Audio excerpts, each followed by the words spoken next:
Thank you very much for joining this webinar by the Digital Events Awards. And this is the webinar Top Tips for a Killer Award Entry. And my name is Chris Robinson. I'm the founder and managing director of Boost Awards. And that's me. So a bit of a duplication of what you can see in the video screen.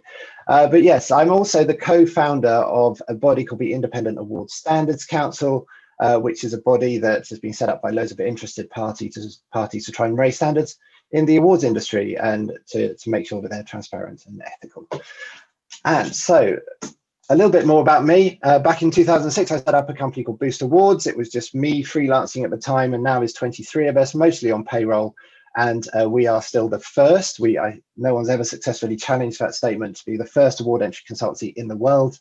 And we're still the largest. And we've got a team of 22 there. And we've got offices in Brighton and Bournemouth. So we like the seaside. And so moving swiftly on. So that's enough about me. What we're going to cover today, the purpose of today is clearly to help you write a strong award entry.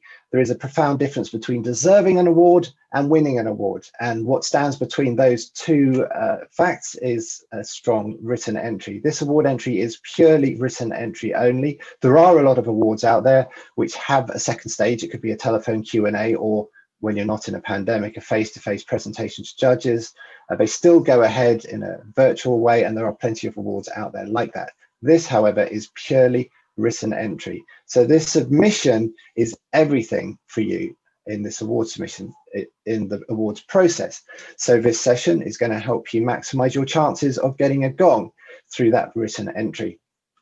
So we're going to, first of all, cover off the hygiene stuff. I'm afraid it's a little bit dull, the starting stuff, but it's absolutely essential. It's what you need to know for the Digital Event Awards. What are the facts that are essential, dates, categories, and a few top tips thrown in. We're going to discuss a recipe for success, what a good award submission should contain, the ingredients and how to mix them up. And we're going to cover off a lot of top tips, all within about 30 minutes of your precious time. So I've been doing this now for nearly 14 years, actually over 14 years now, God, time flies. And yeah, but 2020 didn't count. So, over that time, I've been involved in literally thousands of award entries, and I'm going to try and condense all of those little nuggets of insight over the years into 30 minutes. And then you can fire some questions at me. We have a Q&A section. You'll have to turn that on by pressing the button, so I'd ask you to do that now. There's also a chat section if you want to turn that on, but you're going to get the chat will attach to the main window, and the Q&A will pop up in a separate window, but you're going to have to juggle around the screen. If you've got a question, please fire it at me, and we're going to, at the end of the agenda, we're going to be covering off Q&As. I've got a few pre-written Q&As, so that even if you haven't got them on the tip of your tongue, I'm going to start answering the FAQs straight away. Right, so let's dive into it. Let's look at the important facts. This is for the Digital Event Awards. A lot of what I'm covering today can apply to many awards. We run a site called Awards List, awards-list.co.uk, and within that site are 4,000 awards. And as I say, a vast majority of them are written entry only. What I'm covering today can easily apply to those any awards that you find on that site. The principles are pretty much the same, but I am going to tailor this content a lot to event awards, but it is applicable to other award schemes. Right, these awards, bit of a tight deadline. I can't say for certain whether there will be an extension, but I'm kind of hoping there will be, because the deadline is the 29th of January. So you really don't have a lot of time to pull your entry together. But the good news is it's not a huge onerous entry form. We're not applying for some Investors in People accreditation here. This is quite a simple process. The shortlist is going to be announced somewhere around the 12th of February, so a pretty quick turnaround, and it does rather limit the opportunity for an extension here. So they are going to have to be judging straight away after the 29th. But, you know, if you ask politely, we might be able to sneak one in after that. The online award ceremony, we haven't got a specific date. Obviously, being the Digital Event Awards, it's going to be a digital event, and it's going to be an online ceremony, and that's going to take place in March. So really, another positive about this award is the time between submitting an entry and actually receiving an award is pretty quick. If you look at the recent situation in the pandemic, there has been some pretty long delays. Chartered Institute of Marketing, I'm sure they won't mind me mentioning this, their submission deadline was November 2019, and you're not going to find out until a couple of months' time in 2021 whether you won or not. This isn't the same. This is going to be a nice quick turnaround, which is great news. Nice quick recognition. There's also another positive is you've got plenty of choice. There are 14 event award categories to choose from, and there's a bunch of other awards, for instance, to do with the marketing of your digital event, or you might have a good technology platform, or you just want to go for it as an event production company. These awards will have a category for every possible player in the industry. Now, an important thing to bear in mind when you look at the categories, and this we would encourage with anyone's award strategy, is don't just put all your eggs in one basket. If you're going for an award, we strongly recommend that you try and embrace as many categories as possible. You are allowed to put the same story into multiple categories. So you could just go for the digital fundraising event, but that fundraising event might be a music event. So you could actually put it into 2 categories there, and that's absolutely fine. You're not going to get disqualified, and we're not going to treat you differently because of that. And you can even put in repurpose the entry for one of the other awards, but bear in mind that although the entry form is identical for all the event awards, and we're going to cover that in a moment, for the other awards, each form is different. It's the same number of words, but the questions are different. So do allow a bit of extra time if you want to repurpose your story, because you're going to need new content as well as a new emphasis. Okay, so what does an award entry look like? Well, as I mentioned, these particular awards are written entry only. And the written entry has 2 components. There's the plain text bit, and there's the supporting material. The plain text, as the name suggests, is just text. Some online entry forms for certain awards organizers, you can add bold and italic. None of that. Write it in a format that is compatible with Microsoft Notes, and then copy it across.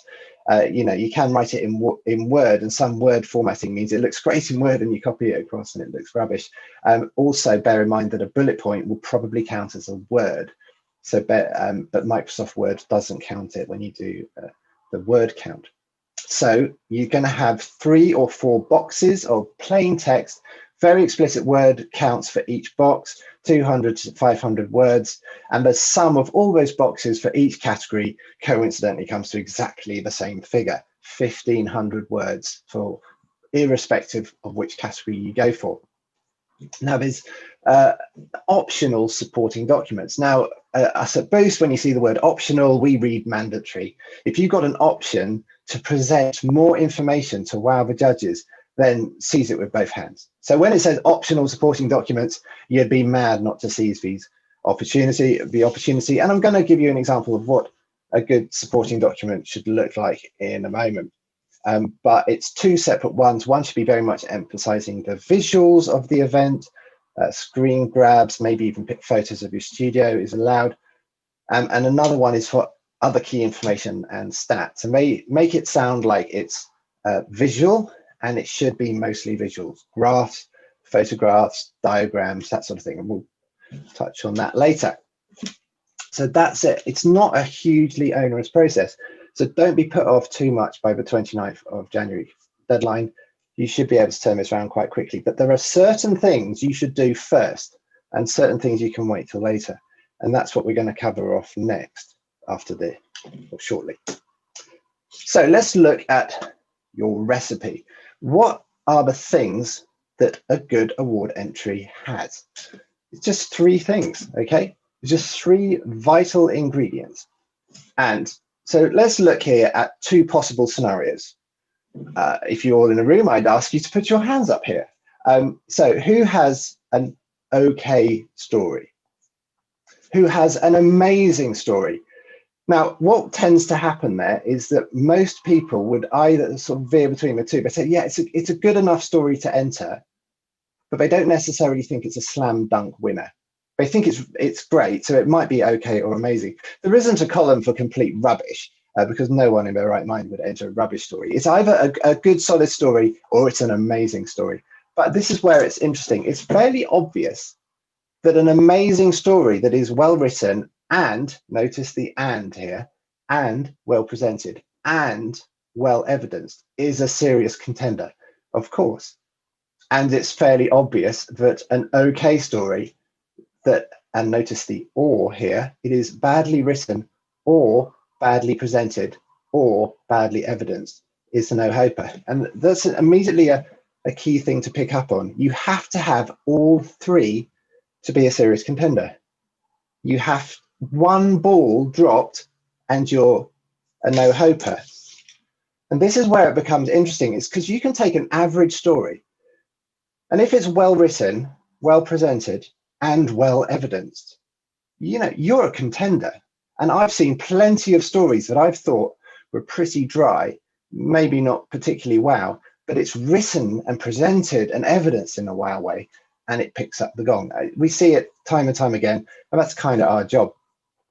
What's also interesting, and this comes time and time again, and if you talk to awards judges, and I've done a lot of awards judging, and everyone at Boost, it's part of their induction, everyone does awards judging, you always have that moment where you have an award submission in front of you, and you look at it and you think, that should have won, but they're not going to win because it was badly written or badly presented, but most often it's badly evidenced. That is the most common criticism of judges. It just didn't prove it, just didn't back up its claims with evidence.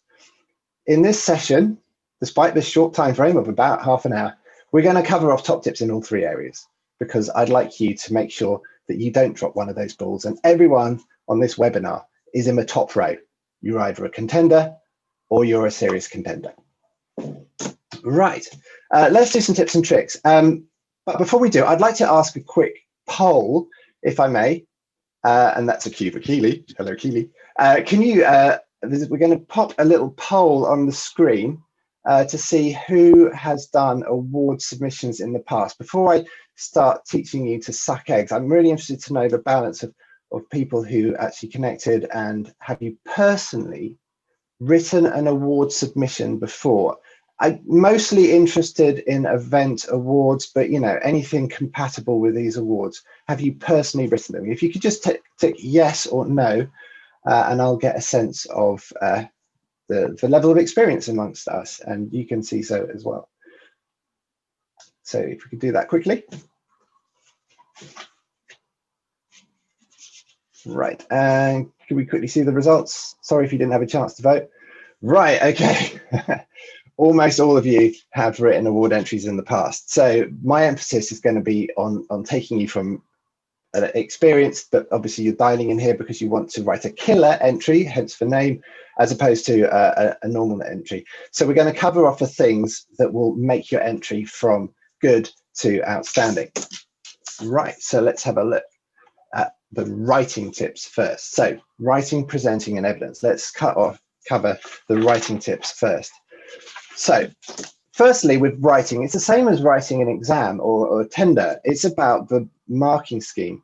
Now, the marking scheme in these awards is quite simple. The judges just have to give you an aggregated score. There aren't scores for specific sections. But the questions are, if you look at each of the application forms, the judges do have to make a judgment call based on the quality of your answer to each questions. So I'm going to just sum up the sort of things that these judges will be liking. And if you forget these, they won't be liking. They don't explicitly ask for objectives, but if you're going for a campaign, they do say what were the needs, and they do reference the needs of the various stakeholder groups. So I would recommend you do best practice and say at the beginning of your story what your SMART objectives were. And we're going to cover off a planning technique, which certainly goes into that. They want to see that you didn't just fire from the hip here. There was a well thought through strategy. Well thought through tends to mean that there was some kind of insights, there was some market research, some listening exercise. So it wasn't just luck that you were successful. Judges tend to like that you've taken a really good approach, and listening is definitely a positive message. They want to know that the delegate experience was great. I mean, this is for events for the digital, and it isn't easy to do a great digital event. It's very challenging environments, but they want to know that you had a great delegate experience. You can back that up with screenshots, examples, or evidence, surveys and testimonials, And again, we're going to cover that off in a moment. Every story has to have a wow. Now, by wow, I don't mean that you invented something. It's great if you did, but the wow could be that this was quick, it was big, it was complicated, it was brave, it was technical. It might be that the target audience was difficult. Something about your story makes it an interesting listen. So you've got to find out what that wow is, agree it amongst yourselves, and then make sure that it's spelt out and is a thread throughout the entry. That wow factor is what's going to make the judge excited by your entry. And although it might not be part of a scoring system, it will definitely influence fair judging. And at the end of it, the chances are all the really strong entries will be in the top sort of 9 or 10 out of 10 sort of area. And it'll help them decide which of those strong entries actually gets the gong. And they also want results. As I said earlier, the commonest reason why judges kick an entry into touch is because there isn't enough evidence of success. We're going to cover that in a moment. Right, first things first. Now, this is my #1 tip. If you don't do anything today other than this, then mission accomplished. Plan your entry. It might seem illogical, but trust me, I've been doing this for a long time.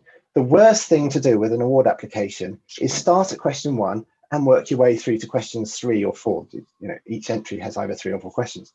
That's actually the wrong way to do it, which might seem completely counterintuitive. The best thing to do is plan your entry. And this is a little back of a fag packet sort of technique that I would recommend. I've got 2 axes here. The y-axis, I'm going to call bigness. Bigness isn't actually a word, but it's going to function here quite nicely. Bigness means how big picture we are. So really big picture is talking about society as a whole, or the marketplace, or the business. And then the x-axis is how far you are through the award entry, the storytelling, chapter 1 through to epilogue. So you're essentially doing a V shape here. You start in the big picture, and then you dive down to the nuts and bolts of your application, the design and execution, what we call the quagmire, because it's where you get stuck in detail and chew up your word count. Then you go back up in reverse order to the big picture.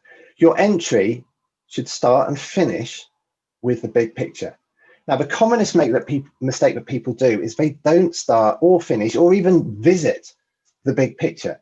They say, hey, we had an event and we did X, Y, and Z. And hey, it achieved its low level. We had the right number of people there and they kind of liked it.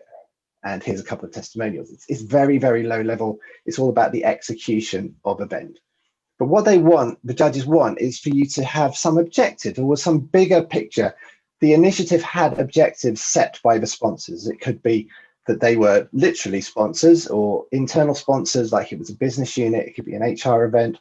It could be a conference where there's actually some management event. It could be, it doesn't have to be financial, but it could be. But it might also be, but there is a big picture as well. It could be that this event is important. The word important wins awards. It is fantastic if judges read your entry and think that was important because there was some higher purpose. Now, there is one for fundraising. Maybe the higher purpose is you're raising money to stop orphans from drowning. But it could be that you've got some other higher purpose. If you have, start and finish with it. If you map it out on this diagram, the benefit is, in each time you say this is the goal, you can just double check, did we achieve it?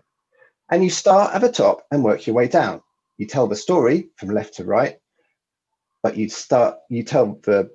plan it from top to bottom. I hope that makes sense. So what I'm saying is, start your story by saying, what is the higher purpose here? Why did we do this? What was the big picture? And can we actually say mission accomplished here? Find the evidence, start with that, and then go down a level. To deliver that bigger picture, what were the objectives that were set by our business, by our function, by our sponsors, and so on? Get some objectives, only include ones that you can back up were achieved, or if you haven't got the evidence that it was achieved, you've got a couple of weeks to find it. But it's possible. Practical objectives were on time, on budget, on quality. And then you include the design and execution as part of it. And then once you've mapped that out, then you gather the evidence that's missing, then tell your story. But don't just start with question 1 and go to question 4. A few other top tips with writing. I've got rattled through these quickly, but these are sort of common issues. Do decide from the start who is narrating the story. You could go into PR mode and just dictate it in the third person, possibly. You might want to tell a more passionate story, in which case you're going to narrate it in the first person as this is my story as an event manager. Or it could be that you are actually making a decision, but the narrator is the managing director or something.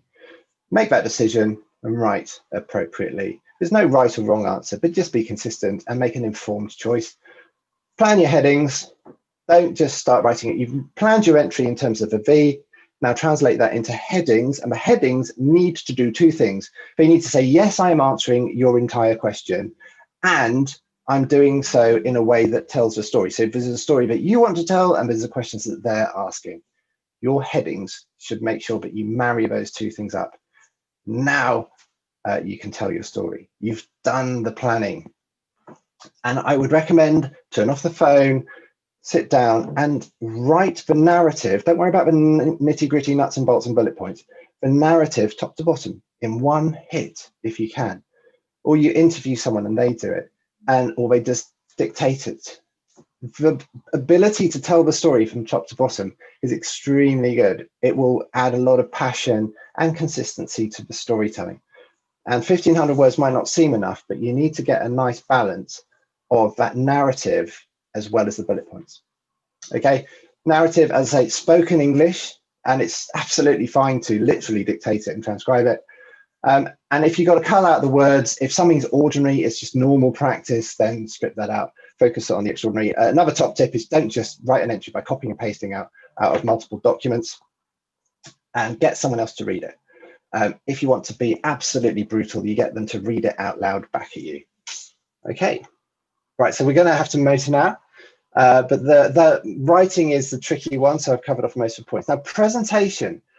This isn't a face-to-face presentation, so what I mean by best practice in presentation is slightly different. By this, I mean, firstly, it's getting that balance right between bullet pointing stuff and narrative. If a judge opens an entry and it's just a slab of text, their first reaction is, oh, it's one of them. Okay, they don't like that. But equally, if it's just a wall of bullet points, but it's like, oh, it's one of them. So you're bad in both extremes. So you need to find a balance. There is no right or wrong answer. It just needs to be a balance. And I would use the non-bullet point stuff to feel passionate and tell stories, and the bullet point stuff to just give you the impression that it was thorough, it was consistent, it had lots of angles, with loads of dimensions to it, and just be careful about it. Presentation visually, you're looking at the supporting document. That's the only chance for you to do graphic design. But in the written entry, presentation is about leaving lots of fresh air, make it easy to skim. Clear headings, I tend to put them in capitals in a plain text entry. And make sure as well is that if there's a message you need to get across, reinforce it with headings, captions, annotations. But don't assume that the judges are going to pick up on the wow off their own back. You have to make sure that if they are skimming your entry in what could be 5 minutes, they pick up on what you want them to pick up on. So draw attention to it, capitals, annotations, headings, captions, that sort of thing. So what does the actual supporting document look like? Well, this isn't an example from these awards because these awards haven't run before. This is an example that I've been given permission to share. This is a supporting PDF for, it's the type of an event, but it was a leadership development event for a French company. You've got 2 documents to submit. One is visuals about the event. The other is other data. I would avoid the temptation of putting in reams of text. Make it so that the judges have a clear reference between the entry. So the entry will go, we've got a fantastic team, see Appendix 1 for photographs. And we had this fantastic review in the Times, read Appendix 2. So this constant cross-referencing. So in each instance, it's relevant to the entry, it's in the right sequence, and there is a clear appendix which says what the content is in relation to the entry. And when you read it, it's mostly visual. So it'll be diagrams, infographics. I wouldn't put in just loads of PowerPoint decks. I certainly wouldn't upload a catalogue or see Appendix 1 for the brochure of our event. That sort of thing just ticks a judge off. But just make sure that it is graphs. The graphs tend to have either a clear reference in the entry or some form of annotation. So call out boxes, definitely captions. And so that is your chance to actually apply a bit of graphic design, but obviously no opportunity in the entry itself. Do you want to supply a video? Well, we don't explicitly ask for it. You can put a hyperlink to a video in a PDF. I wouldn't get too excited about that. The judge isn't expected to read it, and it's a bit of a distraction. Evidencing is vital. By evidence, I mean evidence of innovation and ingenuity. It might not seem like something you have to evidence, but actually it is. Because if you said to the judge, we did a really innovative event, the judge will read that and think, but was it? So your job is to make the judge believe that it was innovative by being very specific. This was the first time in financial services that an event was like this, or this was the first time in the mortgage sector. So be a bit more specific. And if it was in a specific region, or it was the biggest or the fastest, be specific and try and back it up. So we did some desk research and we couldn't find anyone else who'd done this before. So it might not be bulletproof evidence, but it just makes the judges believe that it's just not a throwaway remark. Now, you've got your event objectives, so you need evidence that the event objectives were met. So don't say it's an objective unless you've got data to prove it was met. Anecdotal data isn't really enough in its own right, so we're going to talk about evidence in a moment. This diagram mostly relates to statistical data. When you're talking about the big picture, so imagine the V shape, we're looking at the big picture here, the top level splits into 4, and that's these 4 C's here. So, well, corporate reputation, I missed out the other C there, culture, customers, cash. As many of those as possible. Often an event will have multiple dimensions. It'll impact on your corporate reputation, it'll have a cash impact, and maybe it has one or other of a cultural impact or a customer impact as well. But it might, yeah, as many dimensions as possible. Don't make it narrow, like we made lots of money, woohoo! Try and include more dimensions to the high level stats. But obviously don't give it as an objective if you haven't got the data to back it up, and vice versa. And a few top tips here. So you want to quantify the scale, not just of the results, but of the problem, the vision, the objectives. You don't just have a bunch of, hey, we had lots of happy outcomes at the end. Try and make it a thread throughout. So we had this gap in our portfolio, this product needed to launch, it needed to hit this product launch target. Something in the beginning that just quantifies the size of the mountain you need to climb. And maybe use objectives at different levels. And finally, you've got your results. So it's quantified throughout. Testimonials. Judges love testimonials, but they hate them as well. Let me tell you why. A good testimonial will add color to a statistic. So 95% of delegates thought it was an amazing event, according to a survey in 2001. Here's a couple of quotes to explain why.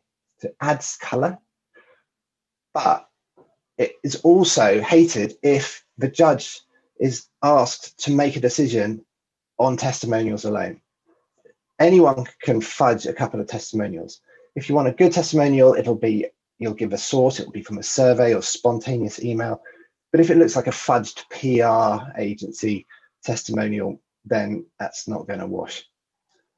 Okay, but get them from the right contact and ideally quote the source if you can, in terms of, was it from a survey, was it spontaneous email, was it from a feedback exercise? Surveys are awesome. They're great for qualitative and quantitative evidence. We run surveys daily, literally. So many award entries are lacking in evidence. we knock up a survey and get it out there. I love it. Shout if you need a hand with it. We have someone who spends her life writing and sending out surveys. I highly recommend them, even if it was just for a small event. Look around for existing data. If it matters, the chances are someone's already measuring it. So do have a dig around. It might not be on your desk at the moment, but set your sights high and dig for existing data. The survey should be the last resort. It's often the last resort people reach for, but it should still be a last resort. ROI, okay, for an event, it's hard to calculate. Return on investment should be the net profit return on the gross investment. If you do it correctly, you might be up against another finalist that's just done here's our turnover from the event divided by our marketing campaign, and go for the marketing category. You've got to do the right maths. And if you do the right maths and it is a net profit return on the gross investment, then tell the judge, appendix for calculations, so that the judge can see that you've actually done a really robust calculation, because ROI is great. Most people don't do a proper ROI calculation. Mentioned it earlier, get that balance right between quantitative and qualitative. Quantitative, graphs, stats, and pie charts, that sort of thing. Qualitative is testimonials and anecdotes, stories, examples, really bring the statistics to life. Finally, comparisons, important thing. If you are putting in quantitative evidence, make sure you make the statistics real. The obvious one, if you've mapped it out correctly, is objective versus outcome. Did we achieve our objective? Yes, we smashed it out of the park, mission accomplished, all those sentiments. Or you could say it compared better to the previous event or the face-to-face version of the event. That's another great comparison. Or it could be to previous product launches. We weren't expecting it to be as good, but actually it was just as good. Fantastic. But do comparisons when you put in data. It really brings statistics to life. Okay, loads and loads to absorb there. And then, so let's move on to questions. You have a question and answer box there. You can type in your questions if you want. Equally, or you can put it in the chat. I've got them both sitting over there. While you are thinking about your questions and typing it in, I'm going to start on some obvious questions and just work my way through them. These are standard questions for most awards. Can we use graphics? If you're paying attention, the answer is yes, in supporting document only. How strict is the word count? Very strict, because this isn't a human being in a Word document. This is a computer says no. If you go over the word count, you won't be allowed to submit it. So it is very strict. Do shortlisted entrants need to come to a face-to-face presentation or any kind of presentation? No. If the judge doesn't comprehend something in your application, they're not going to email you and ask you to clarify it. That's it. It's all in the submission. How much does it cost to enter? Well, there are prices, and I'm just putting them up here. It is 1 to 2 entries is £225 plus VAT. 3 to 4 entries is £166 plus VAT. 5 or more is £140 plus VAT per entry. And you can do it by credit card or invoice. Do you get feedback? Yes, not automatically though. We would love it if everyone could get feedback automatically, and we encourage awards to do so. These awards are nearly at that level. What they'll do is they'll give you feedback if you ask for it. So do ask for it if you're not successful, or if you are successful and you want some quote for your press release, do get in touch and they will help you. And mentioned earlier, can you enter multiple categories into the same story into multiple categories? And the answer is yes, you can. Please do, but you'll have to pay a fee each time. In terms of who is judging your entries, is it a credible panel? Well, I've had a look through the panel. It is credible. The official line is it's a combination of event organizers, so peers, corporates. So you've got the agency and the client side are both contributing, all very experienced in digital events. And they will also, this is important, ensure there's no conflict of interest. So if you're worried about someone who is a competitor reading your entry or someone who is the client reading your entry, don't worry. the DEAs are going to make sure that there's no conflict of interest, and the judges are required to declare any as well. Right, so I've got a question. So, all right, so someone said I'm off, thank you. So that's, thank you very much, Isabel. But that one, an anonymous comment, sorry if I missed it. Is it worth including the plain text answers for the form in the attached document? Good question, no. Clear appendices, the judges will have both in front of them. And I've heard of people that their whole entry is see Appendix 1, see Appendix 2, see Appendix 3. So all the content is in one. I wouldn't encourage that either, because that is irritating for the judges. First rule of award entries, follow the rules. If it asks you for 300 words to 500 words, give it 300 words. If it asks for supporting material, give them supporting material. And cross-reference appendix, please. But yes, don't repeat. So yeah, so Paul, thank you very much for your question. Can you say a bit more about how the judges decide on the score, e.g. out of 10 and per section? Well, I did dig into this. The scoring in this particular award scheme is actually fairly loose. There are some awards which give very highly detailed scores per section, and it's moderated.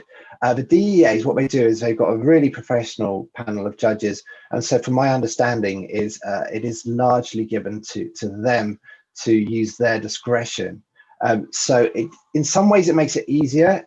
You can't drop words on, it's sometimes annoying if you lose words marks because there's 5 marks for smart objectives and yours were objectives, they weren't smart, and that's irritating. On the other hand, it's good that you can tell the story you want to tell without being constrained by scoring. And the bad news is it's sometimes nice to have a clear scoring system, because then you know how to earn the marks, and hopefully we'll do so. So I'm afraid I can't give you any more than that. Feel free to speak to your organisers and ask for a bit more clarification. So sorry if that wasn't a particularly good answer, but that's all I managed to eke out of them. Do you need to reference specific brands or projects, or can clients and projects stay anon? Well, that's a very good question. In our experience, if someone comes to us and says, can we submit a case study and not mention the client, our recommendation is no, don't. It doesn't look good that the client isn't endorsing the application, and it's not great for application or the context. It just doesn't shed a positive light on anyone. You can, and in fact, some marketing awards, like the Communique Award, are not allowed to mention brands. Here, you should. I would recommend it. It's not mandatory. If you have a cracking event, and there is a good reason for it to be anonymous, like the client is happy with this application, but they'd rather not be named by brand. Maybe there's a non-endorsement policy because it's Financial Times or a big bank or something. So yeah, you can gamble, but it's the judges with a scoring system, but as going to the other question, it's quite loose. It's an emotional as well as a rational decision. So yes, your story ticks all the boxes, but are they wowed by it? It's hard to be wowed by an anonymous story. So I again, sorry, that's not an explicit binary yes or no, but we tend to I try and ask a bit harder to get the endorsement, and going back to that point, do allow enough time for the client to sign off your entry, because if they're named in it, the judge, actually, there is 2 ways of approaching this.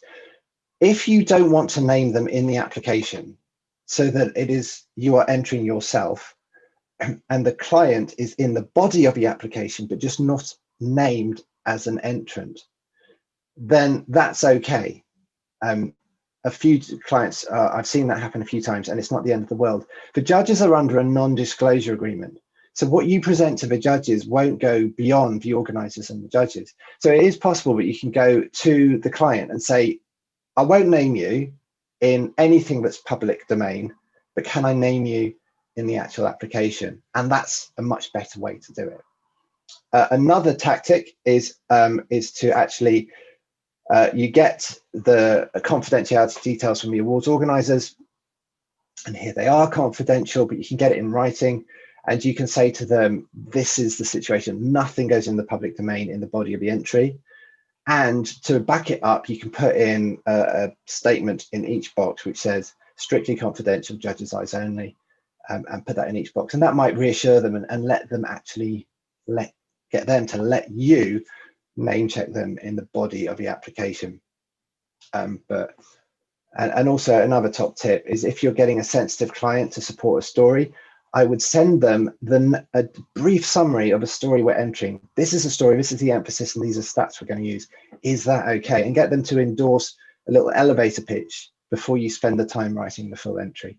And also get them to agree who needs to sign it off before you go through the process. I've had painful experiences where more and more people are dragged into the sign-off loop at the last minute. Get them to commit to a sign-off loop, get those people happy with being in the sign-off loop and that you're doing the entry. And hopefully you're not going to have what I've had only on a couple of occasions, is them pulling the plug at the last minute because some new person has been introduced to the loop and goes, I don't like this, and bins it because they don't want to enter an award. So a few top tips thrown in from what was apparently a simple question. I think that's all the questions asked. So all that remains to say is thank you very much indeed for staying on the call. Almost everyone who started has finished, so thank you. And the one person who did go has apologized, and for good reason. Thank you for listening to me for 45 minutes. And all that remains to say is good luck.